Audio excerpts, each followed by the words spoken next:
criminalized law enforcement agents and ICE agents for years. They have enabled this unacceptable behavior. Remember, the Democrats are the ones that demanded that we defund the police.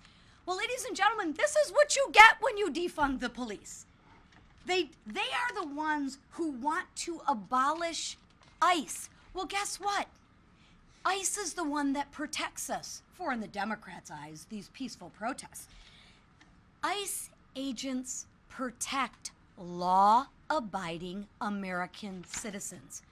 Gangs are a threat to our communities. ICE agents are on the front lines detaining and deporting violent, illegal aliens, many of whom, may I remind you, are sex offenders, murderers, human traffickers, and gang members. But are we really surprised that these are who the Democrats defend? Of course not. Democrats continue to defend an alleged human smuggler, calling him just a man from Maryland. Just like the left wants you to believe that this is a typical weekend in Los Angeles. Nothing to see here, right? Kind of makes you think for a moment.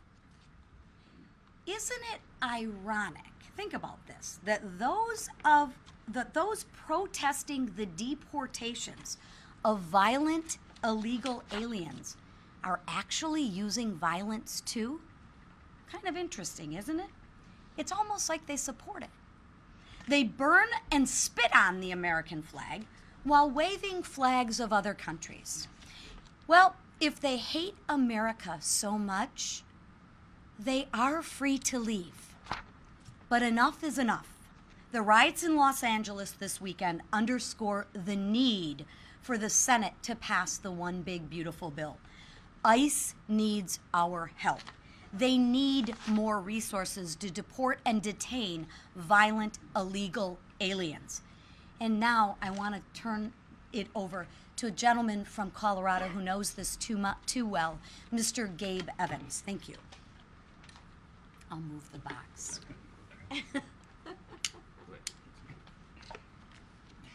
Well, thank you, Chairwoman. Thank you, Speaker, for grabbing the box there.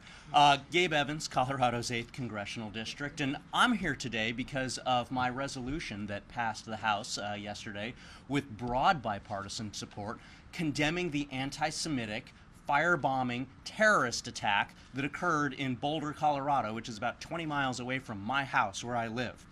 I'm here today because 15 people and a dog were burned by an individual with known jihadi-leaning affiliations who is illegally present in the United States and who was denied a firearm purchase when he tried to buy a gun in November of last year. And so, of course, the very first thing in this situation is our thoughts and our condolences, of course, go out to the victims and to the Jewish community that are suffering from this rising anti-Semitism. But more than that, we have to ask ourselves, why? Why is this happening? Thoughts and condolences aren't enough. And for me, that's personally very meaningful because of my background. I spent 12 years in the U.S. Army. I deployed overseas to a combat zone as part of the global war on terror when my oldest son was 5 months old. I didn't get back until he was 18 months old. I missed every first steps, first words, first Christmas, first birthday.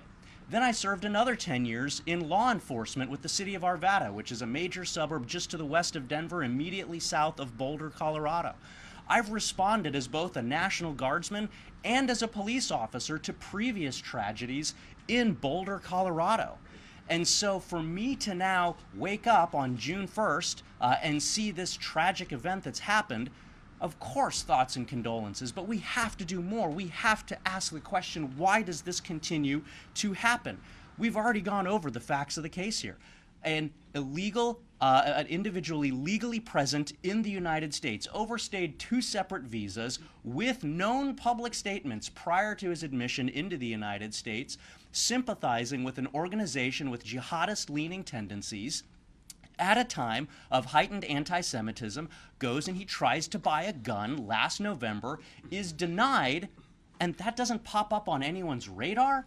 There's no ability to intervene or interdict or at least figure out what's going on here, put this to a little bit more scrutiny. as a cop and a soldier for 22 years, I know that we should be doing that. That was literally the point of the 9/11 Commission after the September 11th terrorist attacks, which says that to be able to identify and intervene before terrorism occurs in the United States, federal, state, and local law enforcement need to be able to share information. We need to have all of the pieces of the puzzle together, and when some of those reside with local law enforcement, state officials, and federal authorities, if they cannot share that information, then we're trying to put together a puzzle without all of the pieces, and that makes it difficult to be able to identify and intervene before these attacks happen. And unfortunately, in my Colorado, which is a sanctuary state that prohibits at times state and local law enforcement from being able to work with federal authorities, I can't help but wonder if this attack might have been prevented had the Colorado Bureau of Investigation, which is who does the background checks for firearm purchases in Colorado, had they been able to flag that for one of the multiple different entities that have been set up to share that information and prevent something like this from happening. So that is the point of the resolution that I brought last night, which, I would remind everyone, passed with broad bipartisan support. It's been said that this is politicizing a tragedy. Blatantly false. This is a tragedy that occurred because of failed politics. And so thoughts and condolences are important, but they are not enough. And so the same way I did for 22 years in the military and law enforcement, seeking solutions, elevating the conversations that make our communities safe, that is the point of the resolution last night. And to be personally attacked by the minority leader of the other party for elevating that conversation when 75 of his own members stood with me, that is the politicization of a tragedy. And so from the bottom of my heart to the Jewish community, we stand with you. From the bottom of my heart to Americans and to Coloradans who right now are suffering from the second most dangerous state in the country, we are focused on solutions to prevent things like this from happening again. And to my Democrat colleagues, including Representative Neguse, who stood with me and voted for this resolution last night, thank you. Thank you for helping to elevate this conversation that is focused on solutions to make sure that we keep our communities safe and that we, in no uncertain terms, condemn anti-Semitic attacks, and that we thank the law enforcement officials who are working so tirelessly to keep us safe from all of the bad folks that are out there and that do have malicious intent to cause harm to Americans, to Coloradans, and unfortunately to the Jewish community. Thank you so much. Yield back.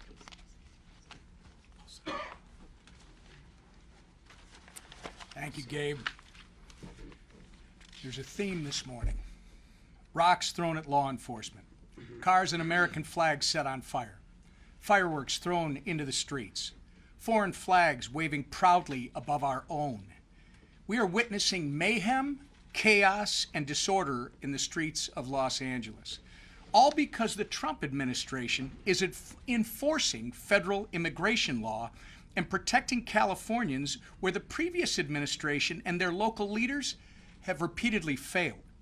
The violence against ICE officers can also clearly be attributed to the delusional, inflammatory rhetoric spawned by the left, including the words of my own incompetent and partisan governor, Timmy Walz, who recently called immigration authorities, quote, the modern-day Gestapo.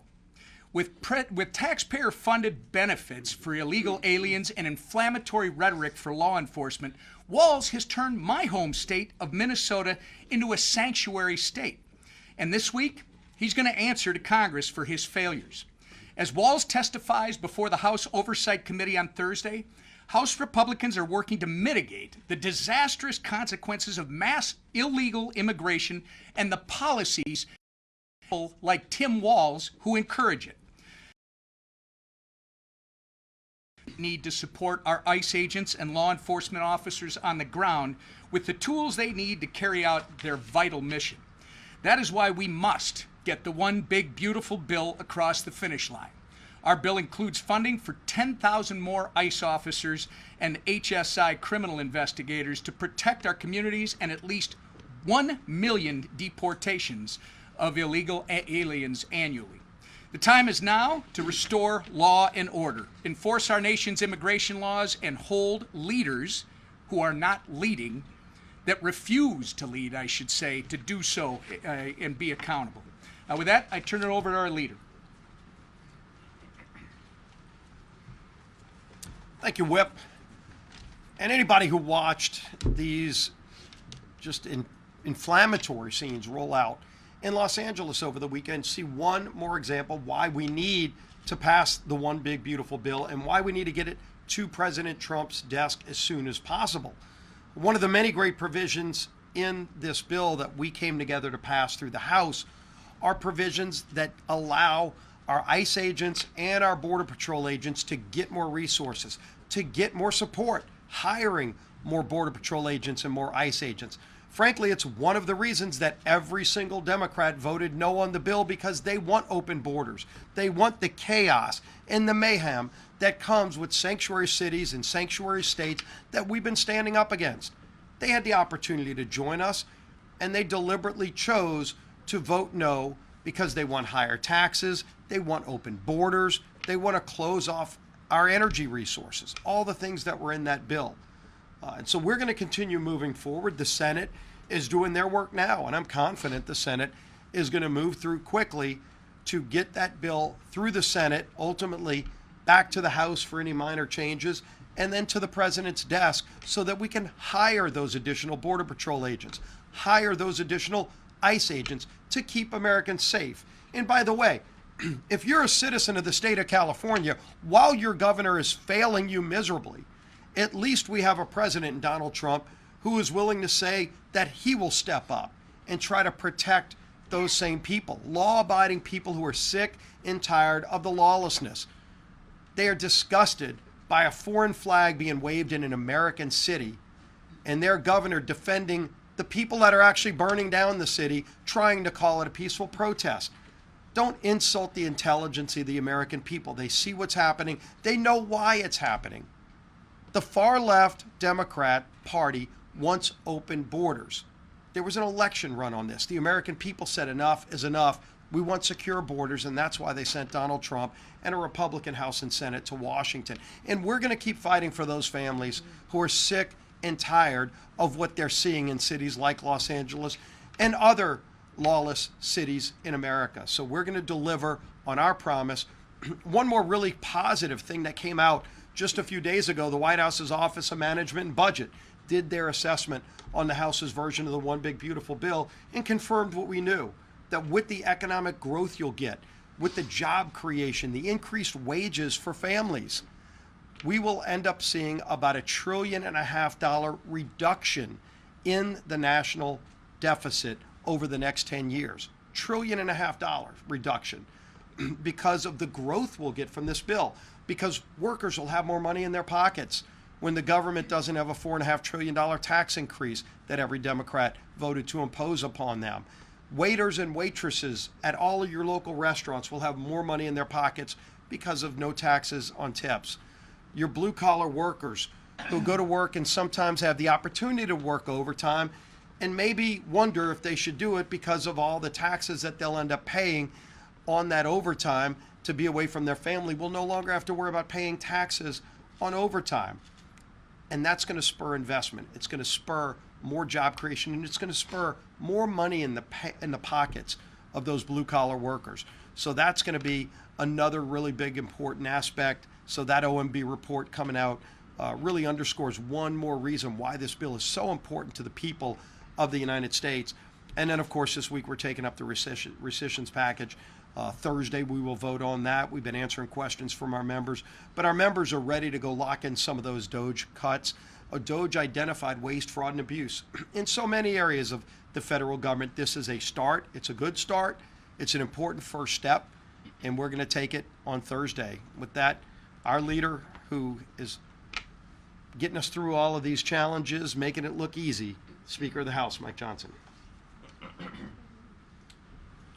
Thank you, Leader Scalise, and this great team. Thanks to Gabe Evans for his leadership and helping out this week and taking care of business in Colorado. It's It's really an interesting time in America and in American politics. Republicans are governing well, and we are delivering on our promises, and we are bringing solutions, and we're working around the clock every day to make sure that that is delivered for the people as we promised them last year on the campaign trail. Meanwhile, Democrats are engaging in the applause of destruction of cities and all sorts of chaos. The contrast is so clear, and everybody can see it. And we had all the Republicans gathered together for our weekly meeting here just in the last hour, and we showed them poll after poll after poll that confirms what we all know intuitively. The American people see who is doing the job, and they are losing their tolerance for the nonsense by the Democratic Party, and you can't make this stuff up. We talked a lot this morning about what's happening in Los Angeles because it is such a great exhibit to show what is happening. A picture's worth 10,000 words, of course. You know, while the rioters have been burning police cars and looting storefronts and physically assaulting law enforcement officers, it's important to remember how we got to this point, to this level of chaos, because this didn't happen overnight. 4 quick points to make us all remember. You know, we're in a busy news cycle, and people sometimes forget the facts, but the Biden administration welcomed maybe as many as 20 million illegal aliens across that border and into our country in a 4-year period. Sanctuary states like California rolled out the welcome mat. They embraced it. They offered aliens protection from federal law enforcement. Think of it. They're on the wrong side of the law. And they provided them with health care and housing and taxpayer-funded benefits. It's truly almost unbelievable, incredible what these Democrat leaders of these cities and states have done. President Trump delivered on an ironclad mandate from the American people. And just as we said throughout the entire Biden administration disaster, the law always allowed the president to stop it, and President Trump did it with bold visionary leadership. He stopped the invasion of our country, and he engaged in the largest mass deportation effort in U.S. history. We're in the midst of that right now. Rioters, acting on the words of politicians like AOC and Hakeem Jeffries, are trying to stop this effort by burning storefronts and endangering the lives of patriotic law enforcement officers. The contrast could not be any more clear. Time and time again, innocent, hardworking Americans have been harmed by the failed leadership of Democrat governors like Gavin Newsom. President Trump was absolutely right to send in the National Guard and to clean up for the governor's failures. You know, Gavin Newsom's been in this effort for the last several months to try to reinvent himself, to rebrand himself, okay? It's pretty difficult to do when your state is a safe haven to violent, criminal, illegal aliens, and you're the one at the helm. You can't hide this stuff. The President of the United States has a responsibility to maintain law and order, particularly when the lives and livelihoods of federal law enforcement officers are threatened. What we're doing there with the federal forces is we are protecting federal buildings and property and personnel, and the President is showing strong leadership in doing so. Because, you know, it's those men and women, the federal law enforcement officers, who deserve our support right now. And the One Big Beautiful Bill, by the way, as Leader Scalise noted, delivers much needed reinforcements. In this bill, we have funding to hire a minimum of 10,000 new ICE agents. We're going to provide a $10,000 bonus to Border Patrol and ICE agents on the front lines. We're going to include $45 billion to expand ICE detention capacity and $14.4 billion for air and ground transport to carry out at least 1 million deportations every single year. We'll have to do that for quite some time because they let so many people in. We're starting with the dangerous illegal aliens, and that is exactly who the rioters and the politicians in California are trying to protect, and it's incredible. While Republicans are supporting the men and women of ICE through the One Big Beautiful Bill, Democrats are fighting for those illegal aliens and against law enforcement agents. They're defending the violent anti-ICE protesters in LA. They visited a violent MS-13 gang member and human trafficker in El Salvador. They charged an ICE facility and clashed with ICE officers. That was members of the House of Representatives doing that. They're advocating for people to dox ICE agents and making them targets for threats from radicals. And they're calling for the elimination of ICE. Don't forget what ICE stands for. People get caught up in the acronyms or lost in the acronyms. The U.S. Immigration and Customs Enforcement Agency, okay? It is to enforce federal law. It is to enforce a secure border. And the Democrats want to defund that. Just let that settle on you a bit. They're even trying to hide it, and they're not even trying to hide it, okay? They're openly advocating for illegals instead of American citizens. I don't know. We could talk about this all morning, and we have. Let me move on. With regard to the business in the House this week, the The House will vote to approve the White House's request to claw back $9.4 billion in wasteful spending. $8.3 billion of that is wasteful foreign aid with all the atrocities that DOJ uncovered in USAID, and $1.1 billion for the Corporation for Public Broadcasting. That's PBS, NPR. These are common sense cuts, and I think every member of this body should support it. It's a critical step in restoring fiscal sanity and beginning to turn the tides of removing fraud, waste, and abuse from our government. Have you checked the public opinion polls? That's what the American people want, and they demand and deserve, and we're going to do it. I read some of the greatest hits last week out of this, but I just want to list a few more examples, okay? Last week he gave you some of the real high level, high number amounts, but these are lower dollars, but they matter. Listen to this, $33,000 we're going to cut. That was being used for, quote, being LGBT in the Caribbean. No kidding. American taxpayers are funding that. $8,000 for promoting vegan food in Zambia. $67,000 for feeding insect powder to kids in Madagascar. You'll notice these aren't particularly expensive examples of wasteful spending, but compared to these other massive categories of government bloat. But I list those because it's an illustration here. Every dollar matters. We are serious about this. The Republican Party is doing everything we can to be careful stewards of the precious treasure of the people. The Democrats want to waste it and send it to their NGO pet projects and just all this crazy stuff. We're not going to fund our transgender operas in Peru anymore. Once we found that out, we had a responsibility to go stop it, and we will.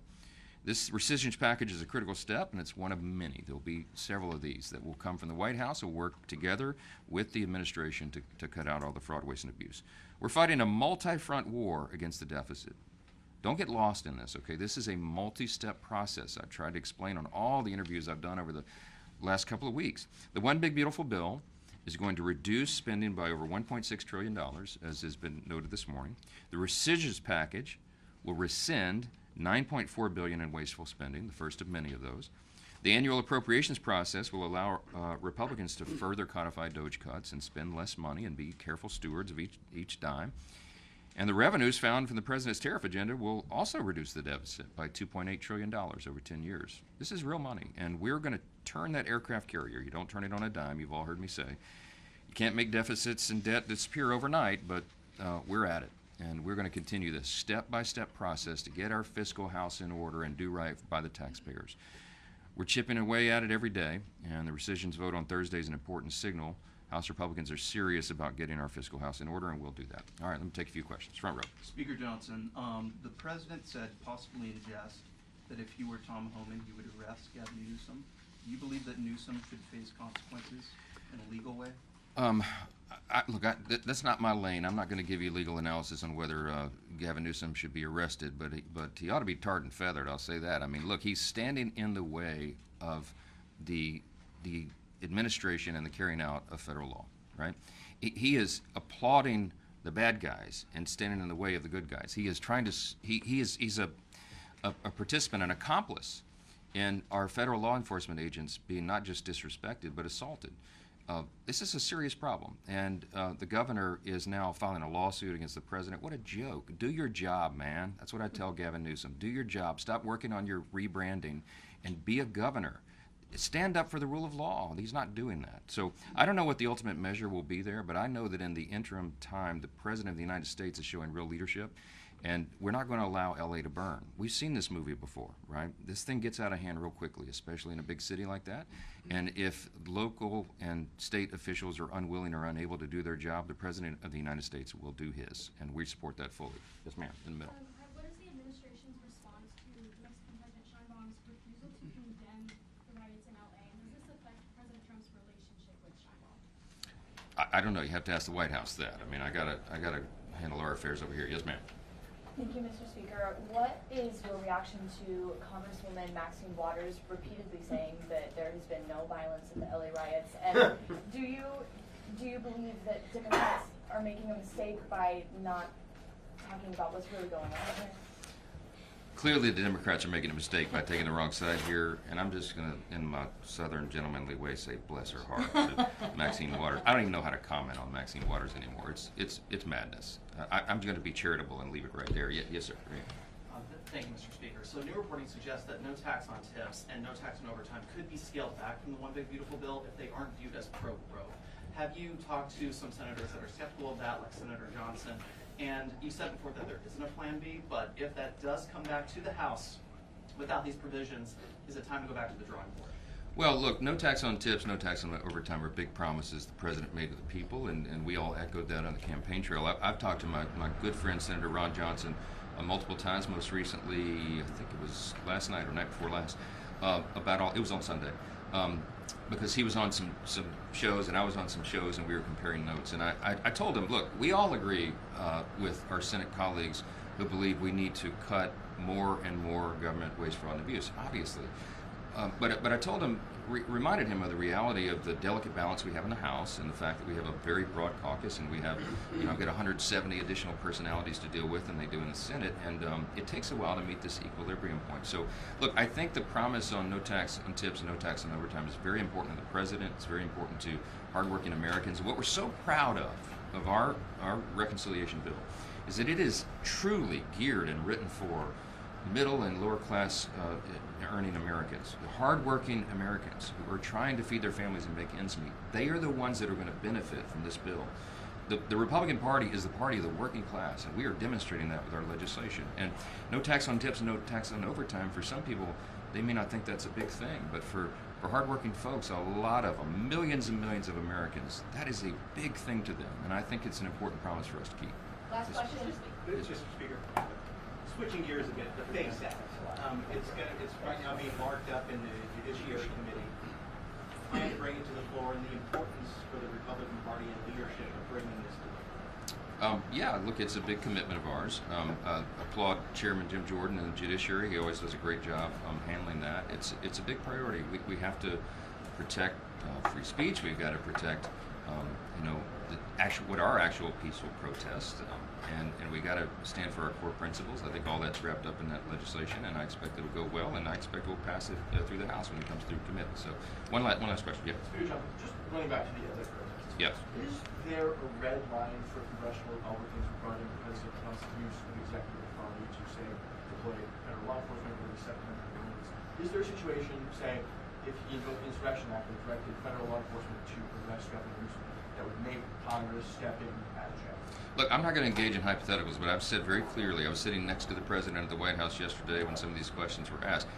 He is fully within his authority right now to do what he is doing, and we have to maintain order. It's the number one job, think of it, Bill, the number one job of government is to protect the citizenry from foreign threats and domestic threats, and federal law enforcement is doing their job. Those are the heroes, and we've got to protect them, and federal employees as well, and federal buildings and property. We're not going to let violent criminals destroy the property of U.S. taxpayers. President Trump has put his hand on the table and said, not on my watch, and we applaud that, so we're standing with him. Thank you.